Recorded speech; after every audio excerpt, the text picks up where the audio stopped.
Most Americans are further left than they think they are. It's not opinion, it's math.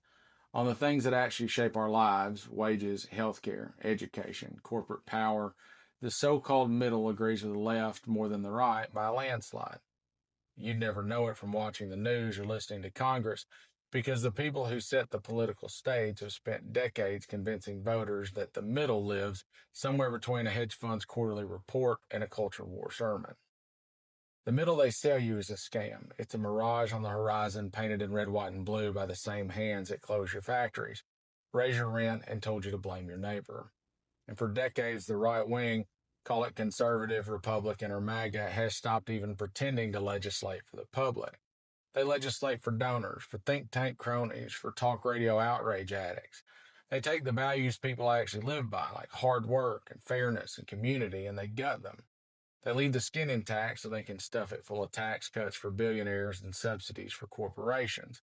Then they hold it up like a parade banner and tell you it's freedom. And the Democratic Party shouldn't get too comfortable. They've got their own rot.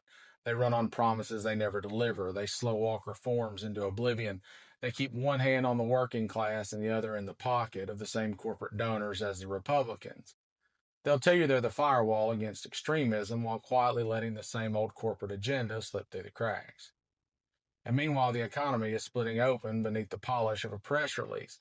And they brag about GDP growth while wages barely move. They talk about low unemployment numbers while housing prices crush families and rent swallow paychecks whole. And Trump's answer to bad numbers is to fire the people who give them to him. Not to fix the problem, not to change the policy. Just break the thermometer and tell you the fever's gone. And the punchline is this. Those radical ideas they tell you to fear, Medicaid for all, living wages, universal child care, fair taxes on the rich, public housing that isn't a warehouse for poverty, a climate plan that might actually save your grandchildren. These aren't fringe dreams. They're where the majority already lives. And the shift toward democratic socialism isn't about importing some dusty foreign ideology. It's about finally admitting that basic fairness is not radical, that the wealth of this country should serve the people who create it. The only reason those ideas sound dangerous is because for decades they've poisoned the label. Socialism is a ghost story. They whisper it in your ear so you never stop to ask why your health care costs more than your mortgage, or why your boss pays a lower tax rate than you do. You see, the fear lives in the word, not in the policy. And if independents and moderates actually voted their values instead of their fears, the left would bury the right 3-1 because their values, fairness, dignity, accountability, and opportunity, are already leftist. They want a government that serves them, not hides from them. They want their taxes to buy schools and roads and doctors and safety, not bailouts and billion-dollar contracts for people who already own the whole goddamn board. And the false middle is their favorite stage. And they drag out a handful of bipartisan bills, strip them down until they do nothing but move air, and hold them up as proof that Washington can still work together. It's theater. It's a carefully choreographed drift back toward a centrist mirage where nothing truly changes. And they call it compromise, but it's just a handshake between check writers while the rest of us clap for a show that was never meant to solve anything. The fight isn't between left and right. It's between the people and the machine that's been grinding them down for decades. The middle they talk about isn't a real place.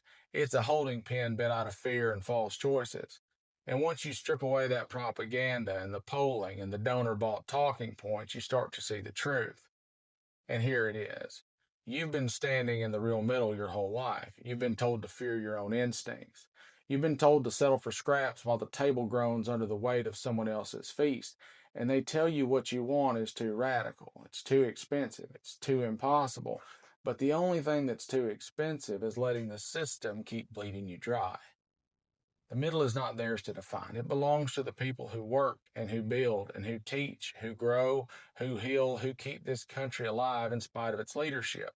And when that middle stops apologizing for wanting what it has already earned, when it spits out the fear and starts speaking in the language of reality, then that mirage will burn away. And when that happens, the ones who have ruled by division and distraction will have nothing left to stand on. Because a country that knows its own mind cannot be bought, it cannot be fooled, and it sure as hell cannot be stopped. Defiance till death.